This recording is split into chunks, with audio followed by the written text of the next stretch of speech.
6 milliards de caméras nous observent. Dans la rue, sur nos lieux de travail, dans nos maisons. Elles capturent des images qui semblent impossibles. Ça défie les lois de la physique. C'est hallucinant. Des experts procèdent à des analyses approfondies de ces phénomènes inhabituels. Je veux savoir ce que je vois. Il doit y avoir une explication. Qu'est-ce qu'il se passe? D'étranges faisceaux lumineux foncent sur les invités d'un barbecue. C'est très mystérieux. C'est le genre de choses qui font croire aux gens qu'ils ont vu un ovni. Un bateau de pêche explose. Mais pourquoi? Ces eaux sont une véritable poudrière. Et un homme semble se transformer en bête dans une réserve amérindienne. Je n'avais jamais vu d'image d'une telle créature. Des disparitions, des meurtres, on tient le coupable. Des phénomènes bizarres. Des mystères filmés. Ça, c'est de l'explosion. Que se cache-t-il derrière ces étranges évidences?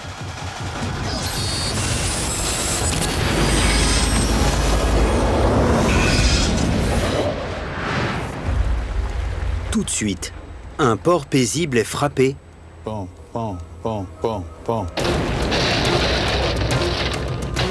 par une énorme explosion. Regardez-moi ça. Un homme échappe à la mort. Il a eu chaud. On dirait une scène de film. Dans une région menacée par la guerre, un bateau de pêche semble avoir été attaqué. Ces eaux sont une véritable poudrière. Ou y a-t-il quelque chose caché à l'intérieur? Qu'est-ce qu'il transporte? Qu'est-ce qui a mal tourné? «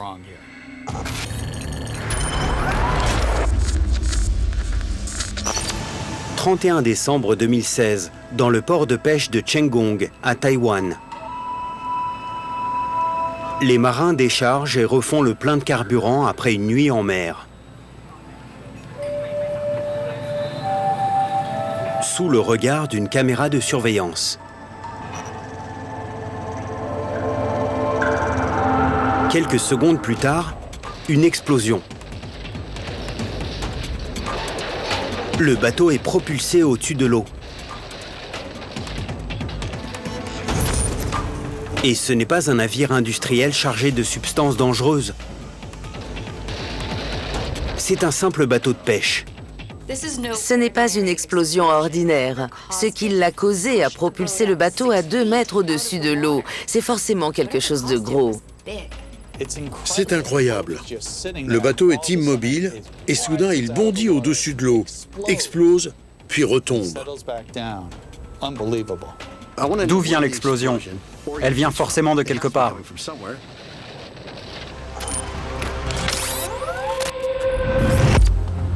L'analyste du renseignement militaire Carlo Muñoz s'intéresse à l'endroit d'où viennent les images. Les mers autour de Taïwan sont devenues un haut lieu de l'espionnage international. On dirait des enfants qui se chamaillent. Les navires espions déguisés en bateaux de pêche sont si courants qu'ils ont un surnom, les fantômes des mers. Ces images témoignent-elles de l'attaque d'un fantôme des mers taïwanais?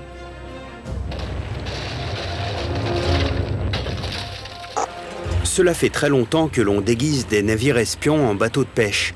Napoléon aurait usé de cette technique pour espionner l'armée britannique au XIXe siècle. Et dans les années 80, la marine soviétique a équipé des milliers de ces bateaux en matériel d'espionnage, dans le but d'écouter les communications occidentales tout en continuant à pêcher. Mais même s'il s'agissait d'un vaisseau espion, une attaque enfreindrait toutes les règles du droit international.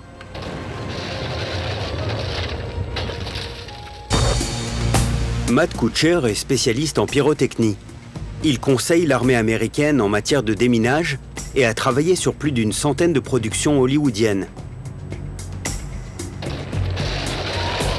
Ce qu'il faut savoir, c'est si l'explosion que nous voyons a eu lieu dans l'eau, propulsant le bateau ou dans le bateau vers l'extérieur. Matt s'est procuré un bateau afin de déterminer si l'explosion est due à une charge explosive frappant le bateau de l'extérieur ou à une explosion interne. Comme charge, on va utiliser de la poudre à canon de granulation fine. Elle va parcourir entre 240 et 275 mètres par seconde, selon le degré de confinement. On va placer une charge à l'extérieur du bateau, puis la même à l'intérieur. Et je pense que la différence va être énorme. On protège le sol avec une plaque d'acier. Ça nous donne une surface solide contre laquelle nous appuyer. D'abord, la charge est placée de façon à reproduire une attaque à l'extérieur du bateau. On est bon? On est bon. C'est parti. On y va. Dans 3, 2, 1, go!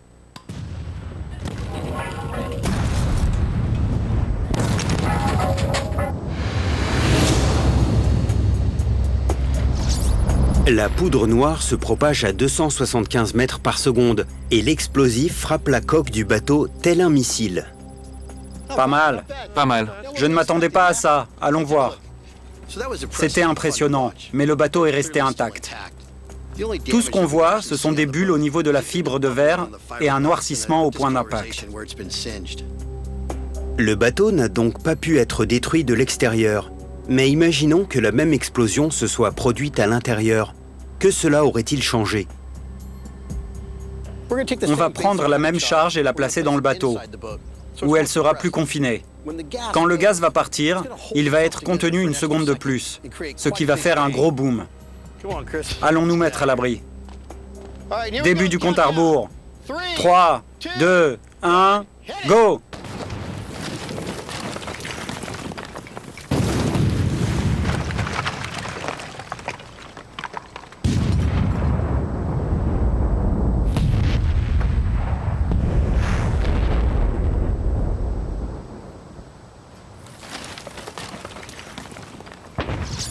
Ça a plutôt bien marché.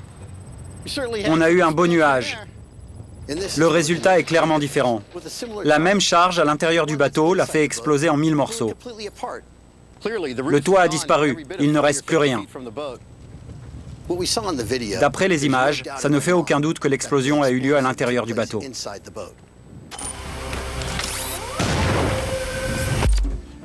Le scientifique Dave Farina prend connaissance des images.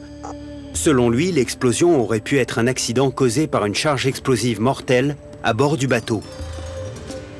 Si c'est un bateau de pêche, il serait normal qu'il soit rempli de poissons.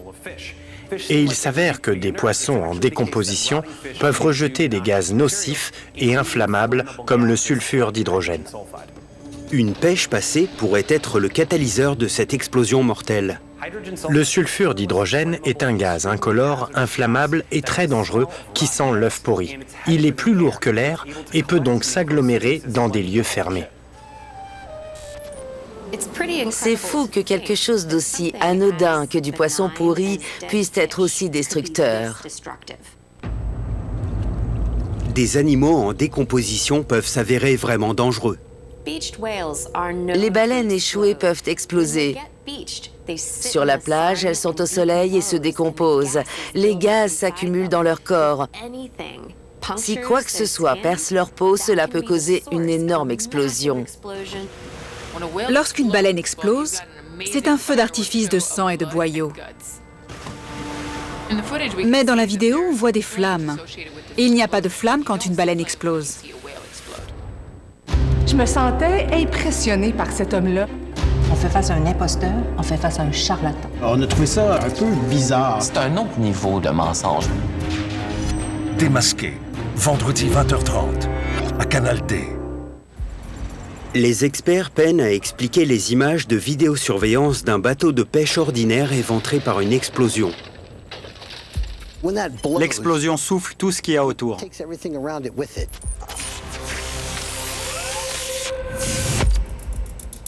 L'expert Connor McCourt examine les secondes qui précèdent l'explosion. Je vois qu'ils sont en train de décharger le bateau. Je regarde la taille et la forme de la cargaison. Est-ce un indice? On voit que ça pourrait être un cylindre. Les cylindres contiennent du gaz et le gaz est explosif. Est-ce la cause de l'explosion? L'analyse image par image révèle de nouveaux éléments. On arrive au moment où on voit la première explosion. La flamme part à la verticale. Cela pourrait indiquer qu'il s'agit d'un cylindre de propane ou d'un autre type de gaz. Lorsqu'un cylindre de gaz est perforé et qu'il prend feu, la flamme va dans une certaine direction. Cet expert est d'avis que l'accident a été causé par un cylindre de gaz défectueux.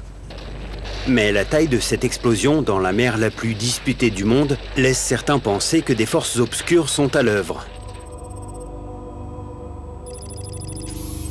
Ces eaux sont une véritable poudrière.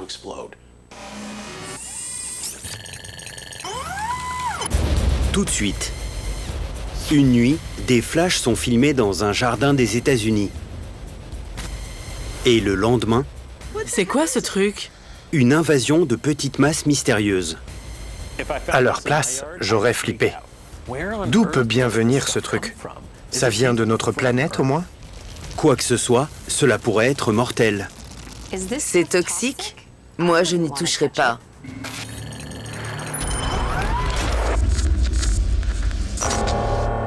Snohomish, dans l'État de Washington, une petite ville connue pour son centre historique et ses boutiques d'antiquaires. Le 4 avril 2015, un étrange visiteur descend sur Terre. Les caméras autour de la maison de Carol Honkanen filment d'étranges lueurs qui semblent tomber du ciel. J'ai au moins 15 caméras sur ma propriété. Une nuit, l'une de ces caméras a filmé des faisceaux lumineux. Au petit matin, Carol est réveillée par son jardinier. Il lui montre la substance qui est apparue dans la nuit. C'est quoi? On dirait de la glace, mais c'est comme de la gelée. C'est quoi ce truc? C'est quoi? Il y en a partout dans l'herbe. Carol pense d'abord qu'il s'agit du carburant d'un avion. Je l'ai posé ici en me disant que j'allais l'enflammer. Mais la substance n'a pas réagi comme prévu. Non. Ça ne prend pas feu. Ça ne fait rien. Mais qu'est-ce que c'est? Je pensais que ça prendrait feu, mais il ne s'est rien passé. C'est comme si ça venait d'une autre planète.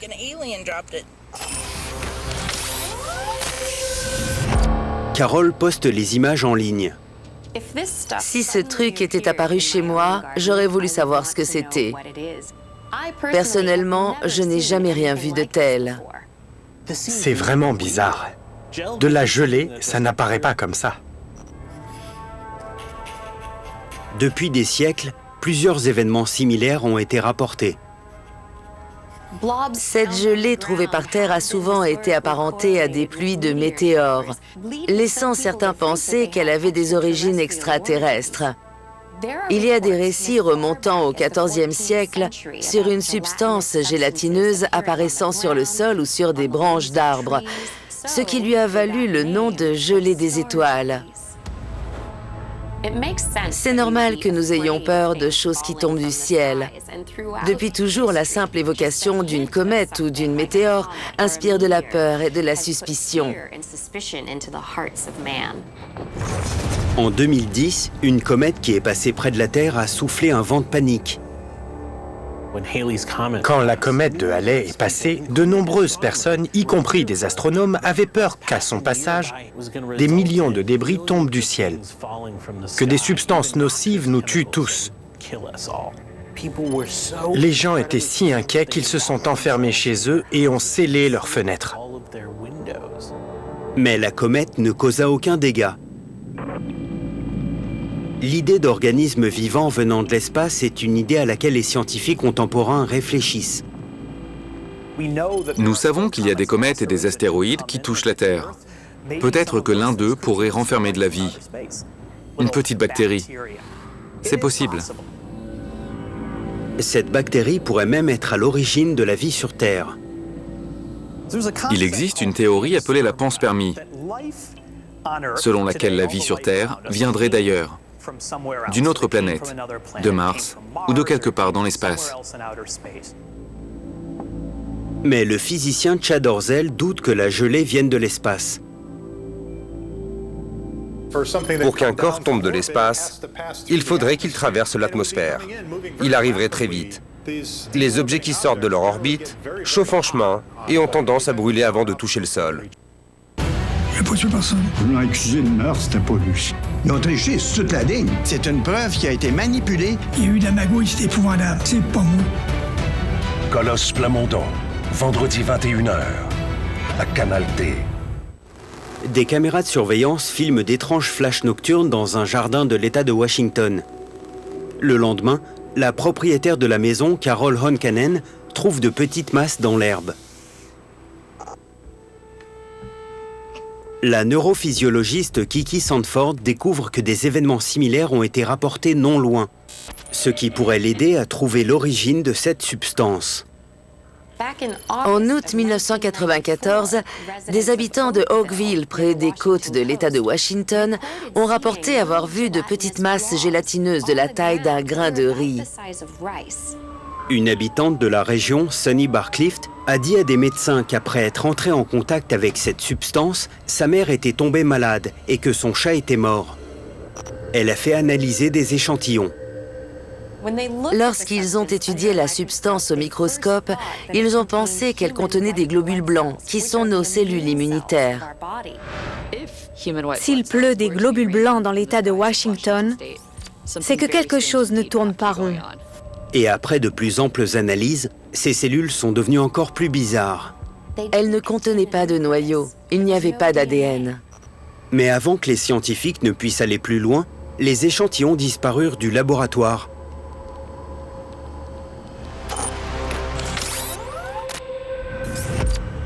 Et alors que Carol Honkanen s'apprêtait à faire tester ses propres échantillons, l'histoire sembla se répéter. Je me disais, je devrais chercher ce que c'est. Et puis j'ai remarqué qu'il y en avait moins que quand je les avais découvertes. Elles s'étaient dissoutes ou évaporées. Tout comme la gelée qui était déjà tombée sur l'État de Washington, la substance a disparu, emportant avec elle le secret de son identité. C'est déjà bizarre que cette chose tombe du ciel, mais c'est encore plus bizarre qu'elle disparaisse. Tout de suite, dans une réserve amérindienne. C'est mi-humain, mi-animal, comme un hybride. A-t-on affaire à des créatures surnaturelles? S'agirait-il d'un humain se transformant en animal? Des disparitions, des meurtres, on tient le coupable. Un métamorphe légendaire avec un goût pour le sang humain. Ça pourrait être un skinwalker. Ils vous feront du mal. Ils ne font pas le bien.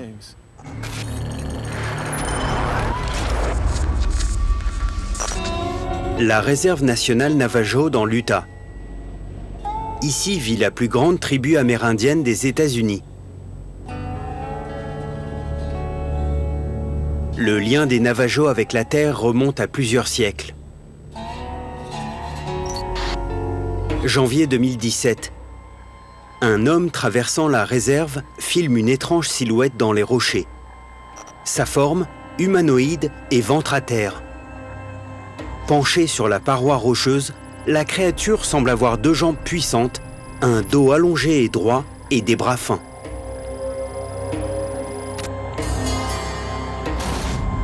Les experts peinent à expliquer ces images. Je n'avais jamais vu d'image d'une telle créature. Lorsque l'on regarde la vidéo, on croit voir quelque chose de solide. La créature commence à bouger et on dirait bien qu'elle change de forme. Est-ce un bipède? Un quadrupède? Qu'est-ce que c'est? Enfin, nous voyons un animal à quatre pattes s'enfuir. Non. Oh la vache. Quoi? Attendez un peu. C'est comme s'il savait qu'il était filmé.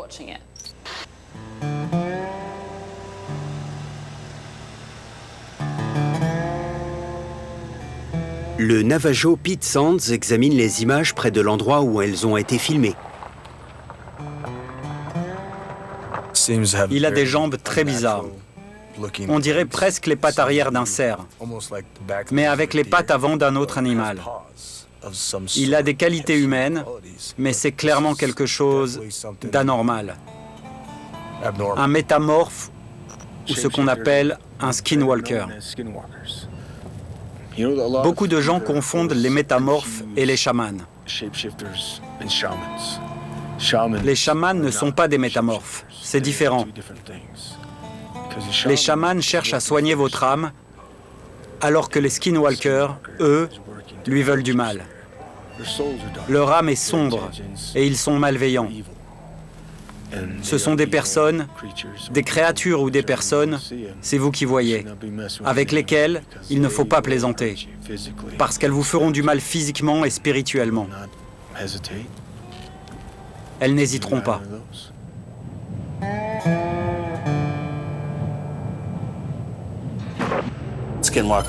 On connaît surtout les skinwalkers pour leur capacité à revêtir la peau d'un animal et à se transformer en cet animal. Beaucoup croient encore à ces légendes. Près de Sedona, en Arizona, une femme prétend qu'une créature mi-humaine, mi-animale a couru à côté de sa voiture lancée à 100 km/h et a tapé à sa vitre. Et des routiers d'Arizona ont rapporté des événements similaires. Si cette chose est bien un skinwalker, il ne faut pas s'en approcher.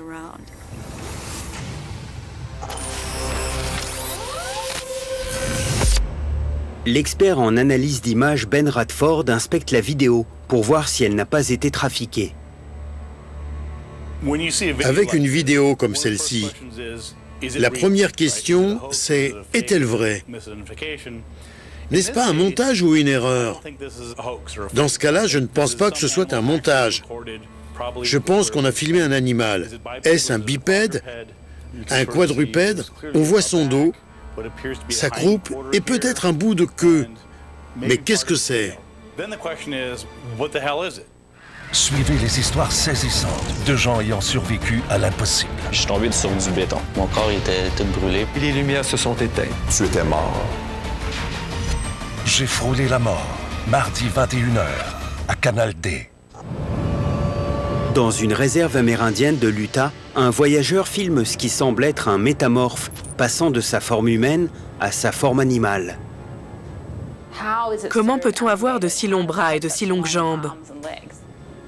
On dirait une créature mi-humaine, mi-animale. C'est vraiment bizarre. La biologiste Kelly Price pense que l'apparence humanoïde de la créature au début de la vidéo peut être expliquée par l'existence d'un animal originaire de l'Utah. D'après l'aspect de cette créature, je dirais que c'est un ours. Elle a des pattes arrière massives et elle est noire. Et on sait que les ours peuvent se mettre debout.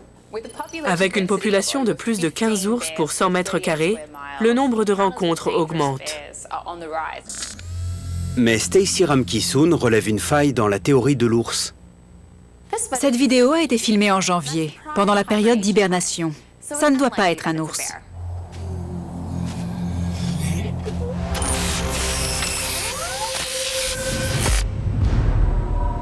Ben Radford analyse les dernières images de la créature. On la voit grimper une petite colline et ses mouvements sont fluides. Elle est à 4 pattes, elle bouge normalement, donc c'est un quadrupède. Cet animal doit faire dans les 2 mètres de long. D'après ce que je vois, je pense que c'est un félin. Le puma est l'un des prédateurs les plus dangereux des États-Unis. Ce félin peut atteindre les 2,50 m et sa réputation de tueur le suit encore aujourd'hui. En 2018, des pumas ont causé la mort de 2 personnes.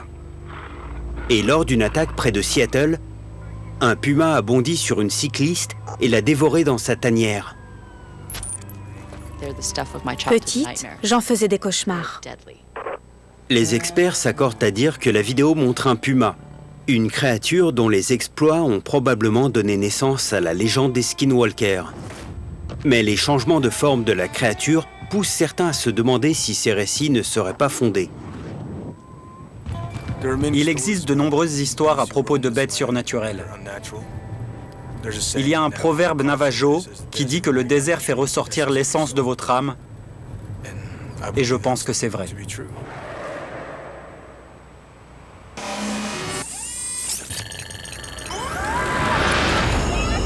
Tout de suite, des invités surprises perturbent un barbecue familial. Ça va très vite. Une rencontre d'un autre type qui devient terrifiante lorsque la boule de lumière se divise en plusieurs traînées de feu. C'est comme s'il pleuvait des flammes sur ceux qui sont en dessous. Et ces traînées filent vers les invités avec une détermination à faire peur. On entend des cris. Les gens se demandent ce qui se passe. Ici, c'est la fin du monde.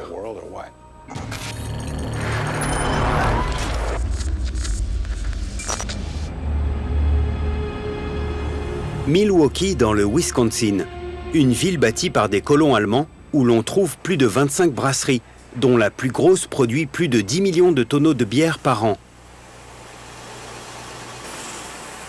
Juin 2015. Dans un jardin, la fête bat son plein, lorsque les invités paniquent lorsqu'ils voient une boule de feu foncer vers la ville. Puis l'objet se divise.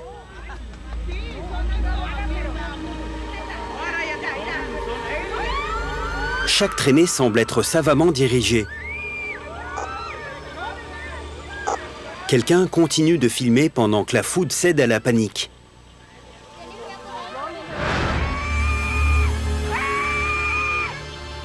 Ces images dérangent les experts. On voit rarement ça dans son jardin. Ça a l'air dangereux. C'est inquiétant. C'est très bizarre. C'est le genre de choses qui font croire aux gens qu'ils ont vu un ovni. Ce n'est pas la première fois qu'un phénomène aérien non identifié inquiète les habitants du Wisconsin. 1996, l'agent de police George Wheeler voit une étrange lumière et s'en approche. Il contacte ses collègues, puis est frappé par un flash venu du ciel. Il est retrouvé plusieurs heures plus tard à demi conscient et raconte qu'il a été frappé par un rayon de lumière venant d'un vaisseau. L'État est connu pour ses nombreux événements aériens étranges. L'expert en analyse d'images Connor McCourt examine le film à la recherche de preuves d'un montage. Ce genre d'images sont très dures à répliquer en post-production. La caméra est tenue à la main. Je pense que les images sont authentiques.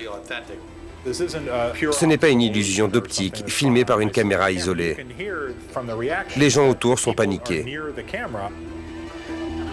Le physicien se demande si ça ne serait pas un objet venu de l'espace. À première vue, on dirait un objet qui tombe sur Terre. Ça avance vite et c'est très lumineux.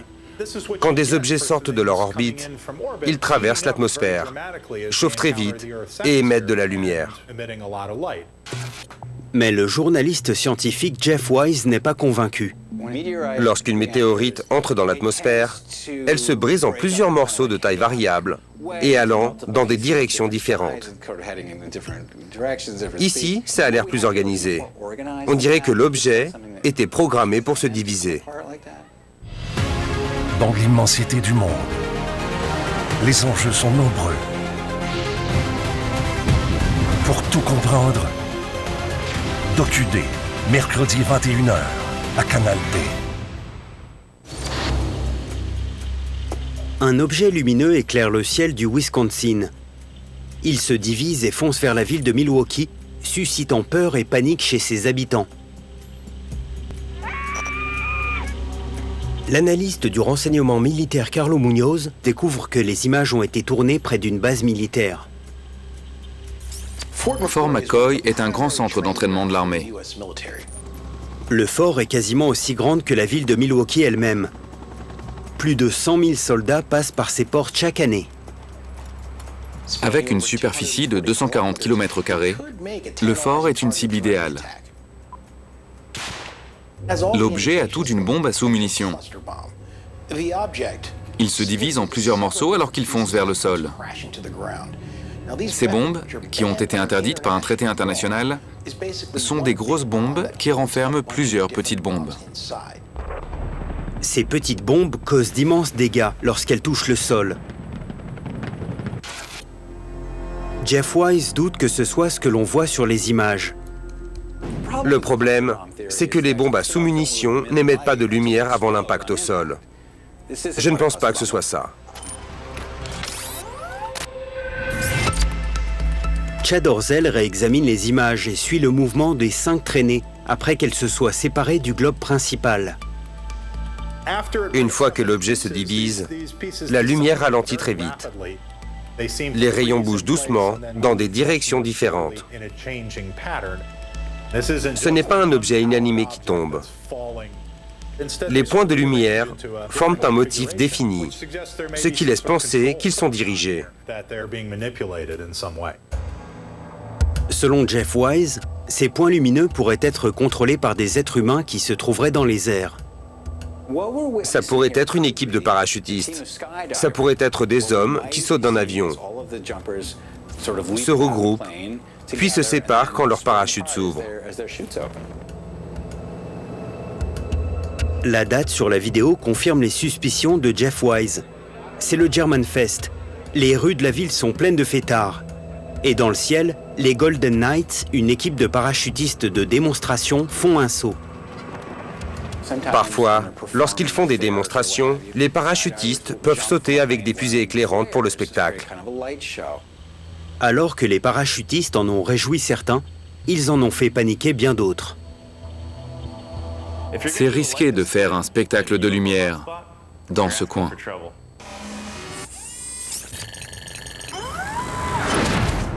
Tout de suite, dans un désert aride, un torrent d'une substance mystérieuse sort de nulle part. Pourquoi ce truc coule dans le désert? C'est contre nature. D'où vient ce torrent et de quoi est-il fait? C'est quasiment impossible à expliquer. Pourrait-il être à l'origine d'une série de disparitions? Ce qui est sûr, c'est que je ne voudrais pas me retrouver dedans.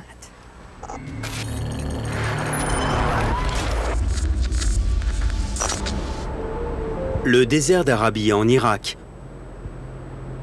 Une zone 3 fois plus grande que l'État du Texas. L'un des plus beaux paysages du monde. Ici, les températures peuvent grimper jusqu'à 70 degrés. 16 novembre 2015. Des hommes traversent ce désert inhospitalier.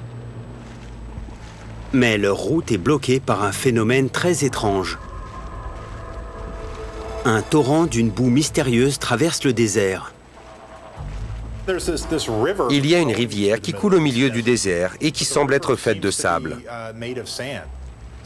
Donc, qu'est-ce qui fait couler tout ce sable comme si c'était un liquide?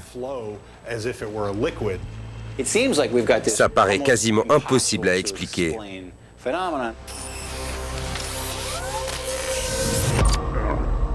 Aussi étrange que cela puisse paraître, il est possible de se noyer dans le désert. En quelques instants, une vallée aride peut être frappée par un déluge. Les crues éclairs ont lieu lors de tempêtes de pluie. Le sol ne peut pas absorber toute l'eau. Donc l'excès va créer des ruisseaux et des affluents, et les lits arides des rivières vont se transformer en murs d'eau. Le physicien Chad Orzel est convaincu que ce n'est pas une simple crue. On ne dirait pas de l'eau. On dirait des particules de quelque chose. Après avoir analysé les images, Chad pense qu'il pourrait s'agir d'un exemple extrême de l'un des pièges mortels les plus connus du monde. Quoi que ce soit qui forme ce torrent, ce n'est pas un matériau granuleux normal. Le sable pourrait être en train de se transformer en un liquide mortel. L'exemple classique, ce sont les sables mouvants. C'est du sable fin mélangé à de l'eau, de façon qu'il coule facilement. Si vous marchez dessus, vous vous enfoncez très vite. les sables mouvants peuvent être mortels. Les gens se retrouvent piégés et le sable mouillé les aspire. Et plus ils se débattent, plus ils s'enfoncent. Il n'y a aucun espoir pour les victimes. Août 2012, l'île d'Antigua. La vacancière Nicola Raybone disparaît sur une plage. La police est alertée par des appels au secours. Son corps est aspiré par des sables mouvants et les cris cessent. C'est une façon horrible de mourir. Si ce torrent est une rivière de sable mouvant, ces hommes sont à quelques centimètres d'une mort certaine. Si vous tombiez dedans, vous vous noieriez instantanément et seriez battu à mort par les débris et les pierres. Mais comment peut-il y avoir des sables mouvants dans un désert sans eau? Aussi incroyable que cela puisse paraître, il existe un phénomène appelé les sables mouvants secs. Sans une seule goutte d'eau, ces hommes pourraient quand même se noyer. Cela pourrait être une manifestation de ce phénomène. Les sables mouvants secs ne sont pas créés par de l'eau, mais du gaz. La géoscientifique Cyan Proctor veut vérifier si du sable mélangé à du gaz provenant du sol donne vraiment ce que l'on voit dans la vidéo. Cette vidéo me fascine, car en tant que géoscientifique, je m'intéresse aux phénomènes terrestres. Et ça, c'est pas normal. Je veux savoir ce qui se passe. Ok, on y va. Cyan utilise la liquéfaction, ce qui arrive quand la force d'un sol est réduite et qu'il ne peut plus soutenir de structure à sa surface. Il y a liquéfaction quand les particules se séparent. Cyan va placer 2 balles dans le sable, puis il va essayer de le liquéfier, non pas avec de l'eau mais avec du gaz. Si le sable gazéifié agit comme un liquide, les balles devraient remonter à la surface. Comme résultat de la liquéfaction, ce qui est coincé dans le sol est relâché. Ça fait les muscles. Cyan va pomper du gaz compressé dans le bac de sable. Avec l'air, les grains de sable vont se séparer et la structure de sable va commencer à agir comme un fluide, comme lors d'une liquéfaction. Allons-y.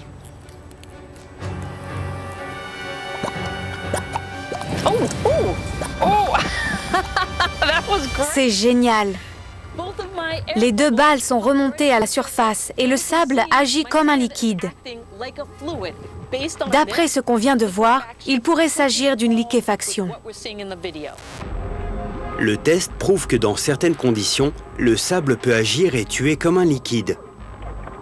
Mais Chad Orzel analyse la géologie de la zone et ne trouve pas de traces de dépôt de gaz, ce qui vient écorner cette théorie. Pour qu'il y ait de l'air dans une rivière de sable, il faudrait qu'il y ait une source de gaz sous le sable qui pousse le gaz et sépare les grains d'une certaine façon, ce qui semble peu probable.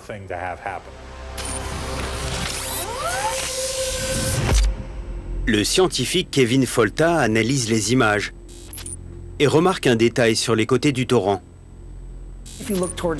Si vous regardez au bord de la rivière de sable, vous voyez qu'il y a quelque chose qui ressemble à des billes. Il en ramasse et on voit que ce sont des petites billes de glace. Il étudie les archives météo du jour où la vidéo a été filmée. On est en novembre 2015 et dans cette région, à cette époque, l'équivalent de 8 ans de pluie est tombé en 2 jours. Les archives météorologiques rapportent un événement unique dans cette région aride. Sans canal ni évacuation pour absorber le déluge, ce dernier fait des ravages. Il a plu dans le désert. Il a même grêlé.